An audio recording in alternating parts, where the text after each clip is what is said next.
Hi, welcome to my channel. If you clicked on this video, then you want to make a crocheted scrunchie. I love this project. I'm making these right now for a craft fair coming up.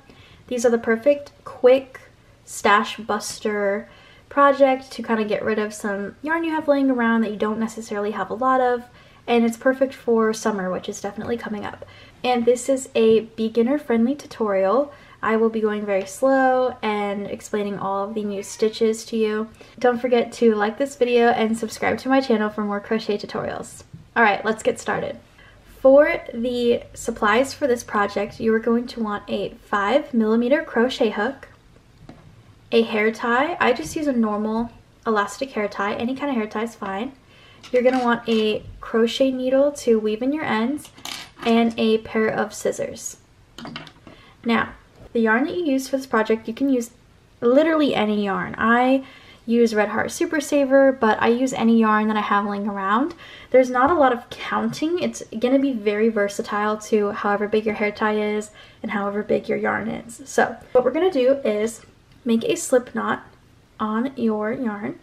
Insert your 5mm hook to the slip knot, pull tight, and now that you've got your yarn on your hook, we're going to go ahead and insert your hook into the hair tie. Once it's in the hair tie, you're going to yarn over, pull through, and in order to secure it, we're going to pull through again on the loop that's on our hook. Now your yarn should be attached to your hair tie. If it's not attached to your hair tie, something went wrong, and rewind and fix it.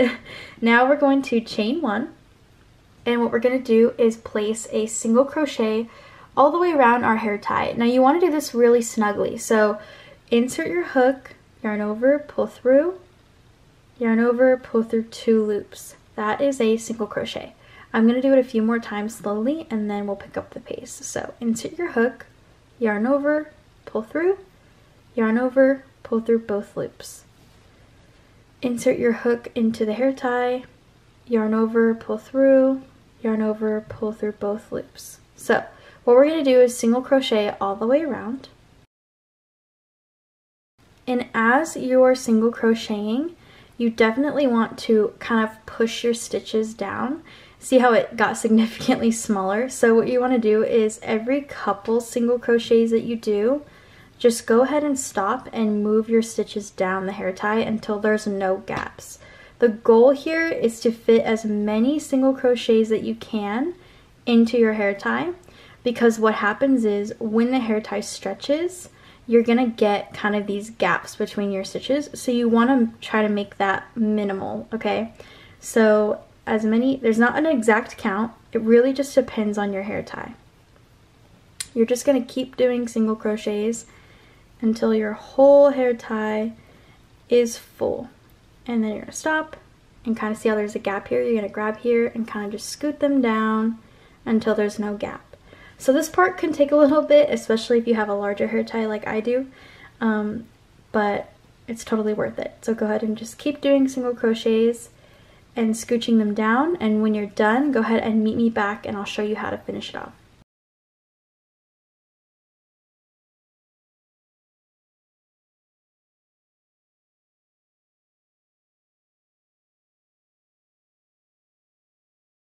Okay. So at this point, you have placed as many single crochets that will fit on your hair tie as possible. And once you make sure they're kind of all squished as close together as you can get them, what you're going to do is slip stitch into the first single crochet that you did to kind of finish off this round. And now that you're done, you're going to chain 2. And after chaining 2, we're going to place 2 double crochets in each of these stitches all the way around. So in the first stitch, you're going to place 2 double crochets. So in order to double crochet, yarn over, insert your hook into the stitch, yarn over, pull through, yarn over, pull through the first 2 loops, yarn over, pull through the second 2 loops. Now, in the same stitch we just did that, we're going to do another one. So yarn over, insert your hook, yarn over, pull through, yarn over, pull through both, yarn over, pull through both. Okay. Now you're going to do 2 double crochets in each of these stitches all the way around. So in the next stitch, 2 double crochets,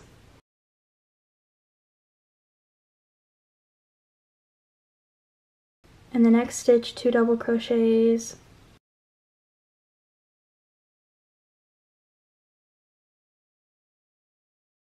and you're just going to keep doing that. This is called increasing, so you're just basically increasing in every single stitch with double crochets.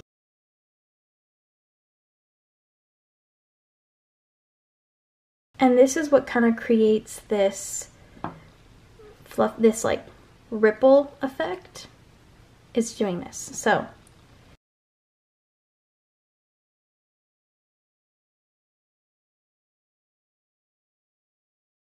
okay, you just place your last 2 double crochets and you kind of have the scrunchie basically. So what we're going to do to finish it off is you're going to slip stitch into the top of the chain 2 that you did in the beginning. And then I like to do a few more slip stitches into the next couple stitches just to kind of make sure that it doesn't come undone. And then I chain 1 just to lock it all in, cut my yarn, pull my hook up, and now you have your scrunchie. So we're going to take our crochet needle and our pair of scissors and we're going to weave in these ends.